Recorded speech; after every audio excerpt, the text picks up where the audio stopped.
Okay, here we go. Boom. So I got us recording now, so we're live, and we can jump into it. Okay, I'm gonna go ahead. You're good? Yep, we're good. Okay, everybody, greetings. I'm David Avocado Wolfe, and we're going to go live here on Facebook here in a minute if it hooks up. But in the meantime, I've got Devra Davis here, and we've got a breaking story about cell phones, mobile phone technology. Let's just jump right into it. Devra, you're an expert in this area. Tell us what's happening in Chicago this morning. The Chicago Tribune yesterday broke an amazing story. They took almost 18 months to get it out. They tested phones independently. The newspaper paid thousands of dollars for independent laboratories to test phones in the way that they're used, which is close to the body. And actually, they allowed even a 2 millimeter separation. And the results showed that most of the phones they tested, which were the most common phones used, the iPhone, the Samsung, those phones exceeded the current test guidelines, some by as much as 5-fold. That's 5 times higher than the current radiation limits. My God. Okay, so tell us what that means to us. That means that we have a certain limit set by the federal, who is it, the Federal Trade Commission? Federal Communications Commission of the United States has, the FCC, okay. More than 23 years ago, set standards for testing phones. At that time, the test standards were based on a guy weighing about 220 pounds with a 12-pound head who wasn't very talkative, who spoke for 6 minutes. And the test was solely to measure whether or not his brain would get hotter or his body would heat up. Now, in fact, we know that test phantom was called a standard anthropomorphic mannequin. We called him SAM for short. We know that test mannequin is not representative of the majority of users today who are young, who are smaller, who are using phones in different ways. They're not necessarily talking on them, but they're having them next to their bodies. And close to the body, even when your phone is not talking, it is sending a handshake to the tower up to 900 times a minute, saying, where are you? Here I am. Where are you? Here I am. And whenever it goes to ring, whenever it goes to answer, whenever it goes to download data, it goes to blip to max power. Now, what we understand biologically is that the biological impact of the cell phone signal is turning my cell phone off right now. It's not related. It's not related to the power. It's related to the pulse of the signal. So this is very irregular. And as it continues throughout the day being irregular, our cells, every cell of our body, is set to resonate with the normal electromagnetic pulse within our bodies that keeps our heart and our brain moving. And what these pulses can do over the long term is disrupt the ability of our cells to communicate, disrupt the ability of our cells to repair themselves. And we have natural DNA repair. And these processes are disrupted by this kind of communication.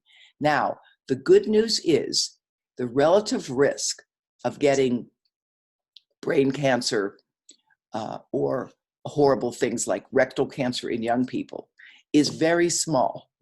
But for a population, especially a population of millions, it can have a huge impact.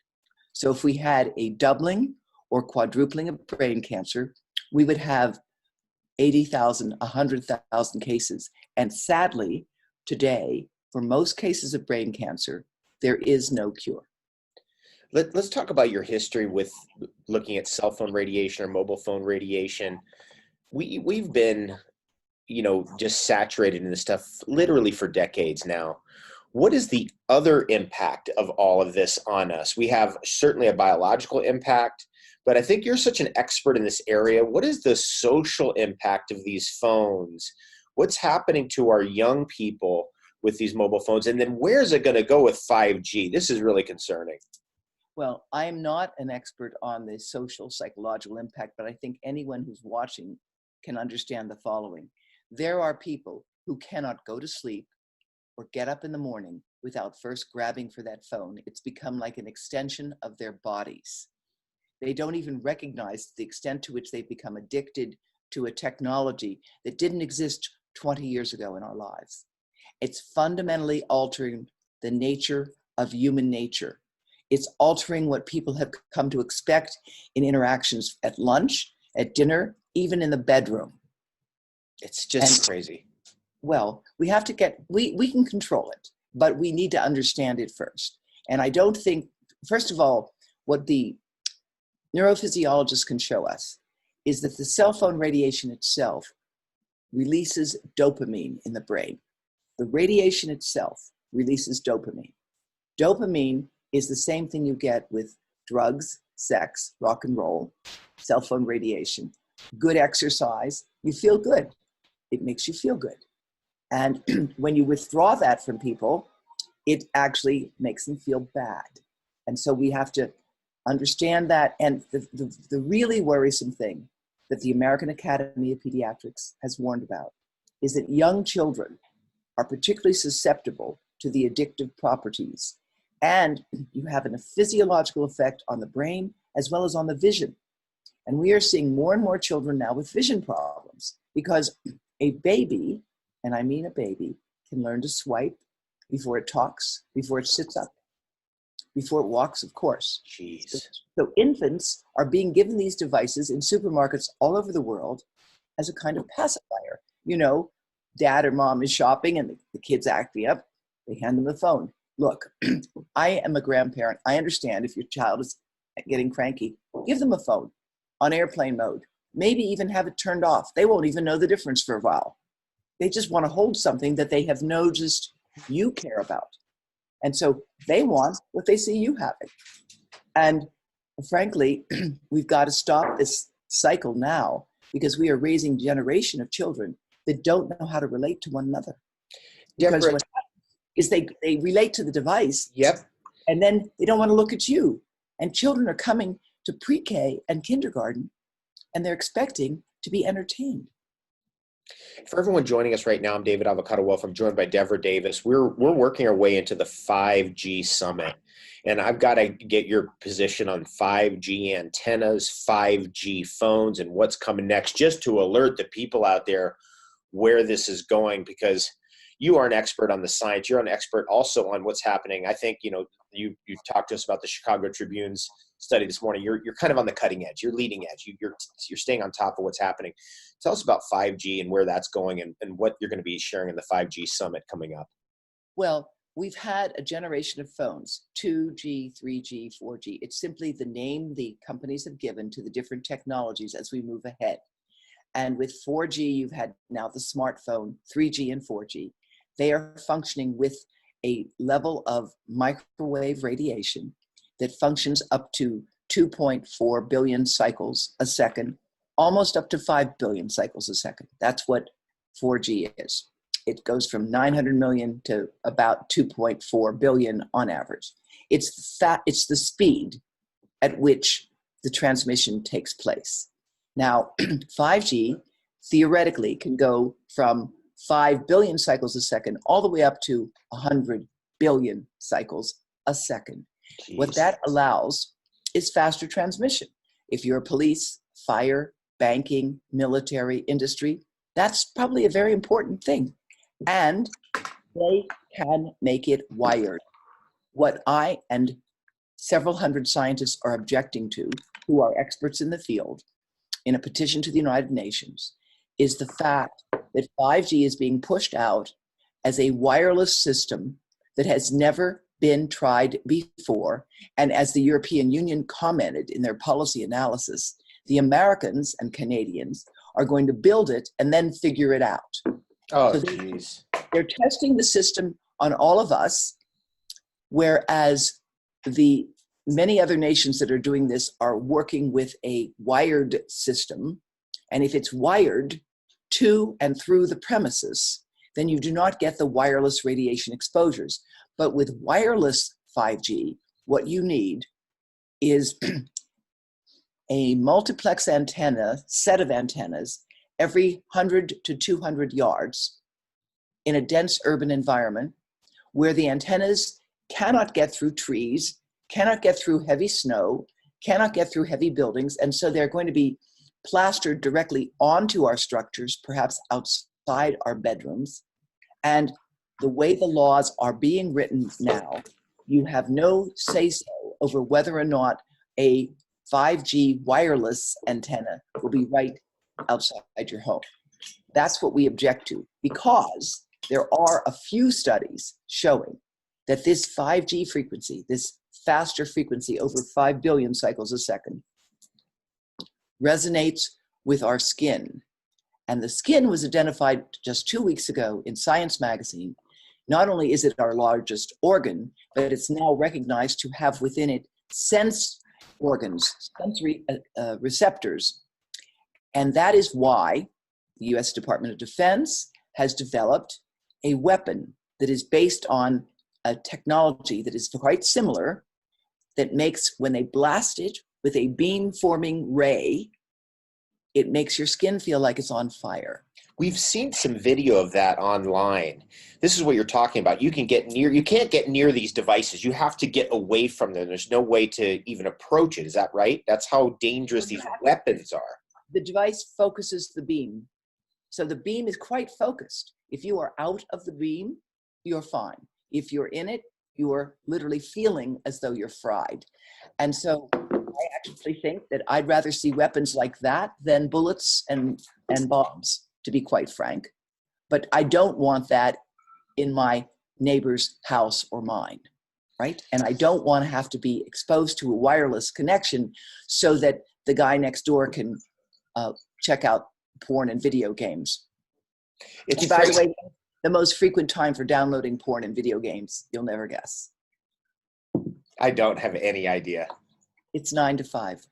9 to 5 in the afternoon. So it's just normal working hours. So what's happening is people skipping out of work for 5 minutes and downloading whatever, playing a video game. Is that what's happening? Nowadays. They don't have to skip out nowadays. It's like a perfect storm. You can figure out ways to do this when you're so-called working. And unfortunately, because of the addictive properties of these games and pornography, we've created a whole subculture of subterfuge. And younger kids are really good at this, really good at this. So we really have, I think it's time for a reset. It's time for a reset. I think that 5G and the higher technologies belong in hospitals and in clinics, wired, not wireless, and it belong in fire stations and police stations. But in the United States, as an example, in California and many places, the fire stations have been exempt from having to put 5G or other antennas on their roofs. They're exempt because the fire people objected to symptoms they were starting to develop that had been confirmed and published, by the way, in the literature, showing that when masts were directly on top of the fire station, depending on a number of configurations, of course, that there were documented, confirmed symptoms of brain damage with functional MRI imaging. This is crazy. Very important work that has been done. So we are basically conducting an experiment on ourselves, our children, and our grandchildren. How many, Devra, I've heard different numbers. How many peer-reviewed studies have been done on 5G antennas, then 5G plus mobile phone technology? I mean, I've heard numbers as high on in the whole area of mobile phone technology, wireless devices, as many as 10,000 studies have been done in the entire field. Is that correct? Well, it depends again. The devil is in the details. With respect to 5G itself, millimeter waves, there have been studies for years done in Russia, originally, by the way, showing damage to the eye without any question, okay? And eye protection was necessitated in terms of military exposures. That's been done for years. But with respect to 5G itself, first of all, we don't even have a reliable way to model that signal in the laboratory at this time, because again, we're trying to try it out on the road, so to speak. It's a kind of chicken and egg question. You can't really have a 5G network until you build one. You're scaling up, okay? The concept is these high frequency signals will go very fast and transmit things much more quickly so that you could download a movie to your phone in a few seconds. However, I want to say, as a public health expert, I'm deeply concerned about people trying to watch movies on their phones. It's not a good idea. We've got two things going on there. We've got a shorter focal length. You're concentrating, you're looking like that. And we have the blue light. And blue light, by the way, is not just blue. in color that you can see. It refers to 440 nanometer spectrum light. Ultraviolet. That is part of what's coming off of screens. Even if the screen is, green, for example, there will be some component of that there. And blue light has some health benefits during daytime, but in the nighttime, blue light interferes with the body's ability to produce melatonin. Melatonin is a natural hormone that we produce in the dark. You should have no light in your bedroom of any kind, no electronic devices on in your bedroom of any kind, because what it's been shown to do in animal studies, that light increases the production of things that block repair and reduces the production of melatonin. So you need melatonin in order to repair damage. So you don't get as deep a sleep, and it's a part of the insomnia problem. For everyone who's just joining us, or if you've been listening to Devra Davis, she's an expert in wireless radiation and the impact of these mobile phones on us. We've got a breaking story coming out of Chicago indicating 5 times the radiation is coming out of these phones, most of the common phones, than we thought. We're heading towards a 5G summit. I'll put the links above or below, so make sure you click the links, join the 5G summit. Devra's going to be speaking there. She's got a lot to say and a lot of information, and thanks so much for being with us. I know we just got a short amount of time. What else did you want to share with our people here about this message and about the coming 5G antennas, what we can do to stop it? How do we protect ourselves? I would appreciate it if people would look at our website and share it with their friends and neighbors. It's I'll put the links in. Go ahead. What's the website? ehtrust.org. And I very much hope that people can get involved. They need to write to their members of parliament. They need to write to their congressmen, and they need to demand congressional and parliamentary investigations now on this breaking story at the Chicago Tribune that documented that phones actually emit up to 5 times more radiation when tested next to the body. The scandal is that phone testing today is fraudulent. It's just as fraudulent as the diesel engine scandal. And the diesel engine scandal, I will remind you, resulted because cars were engineered by every diesel engine manufacturer, not just Volkswagen, to automatically reduce the emissions they released when they were hooked up to a computer to test them. That is why many European cities today are just clotted with smoky, dirty skies, because on the roads, they have all of these fraudulent diesel cars, you may have them in Canada as well, which are emitting up to 400 times the levels that they are supposed to for diesel emissions. Now with phones, the test system for a phone takes a guy weighing over 200 pounds with a 12-pound head and puts the phone in a holster up to an inch off the body, and then tests the radiation into the body. What's wrong with that? That's not how people use it. That's correct. And every millimeter off the body gives you 15% more radiation. So think about that, right? Jeez. An inch, 2.54 centimeters, 254 millimeters. It's huge. It's huge. And so not only did the Chicago Tribune break this story, but our website, ehtrust.org, shows you links to the French Frequency Testing Agency, and the country of France released test data that the country of Canada and the country of the US have not responded to. From a national agency in France, they tested over 400 phones. And those phones in France, 9 out of 10 failed to meet their standards and exceeded them by 2 to 4-fold. Now, if the French standards are applied to Canada and the US, then our phones exceed the current limits up to 11-fold. And that is a peer-reviewed publication by Professor Om Gandhi at the University of Utah. All of this can be found on our website. And we want to encourage people to be informed and to demand congressional and parliamentary investigations into what has gone on here, because for years, through my book, Disconnect, which was published first in 2010, through letters to Congress, to testimony that I gave to your Health Committee of Parliament, to work with the Canadians for Safe Technology, with Frank Clegg and Meg Sears. We have been warning about this problem repeatedly. I would encourage you to talk with them as well, because Canada has a very vibrant community of people who have been concerned about this issue, and the government has shut them out totally because it has taken the advice that has been given to them by experts who are funded by industry. And there is a closed door here. If you look at the people in the United States who lead the Federal Communications Commission, they have come from industry and they go back to industry. It's just a revolving door. It is so blatant that Harvard University Law School, SAFRA Center for Ethics, issued a report that called the FCC, the Federal Communications Commission, a captured agency. And that is why it's going to take you and many others to becoming better informed and to say, look, we like the technology. We're in favor of technology, but we are in favor of our health. We don't want to be opposing things, except we insist that they have to be shown to be safe.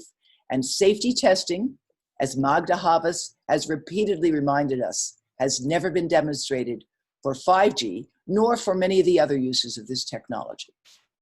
Devra, you're amazing. Thank you so much for joining us. And I know you've got to get back to work because you got this breaking story to deal with. We really appreciate you. The 5G Summit, click the links above or below, ehtrust.org. We'll put the links above and below.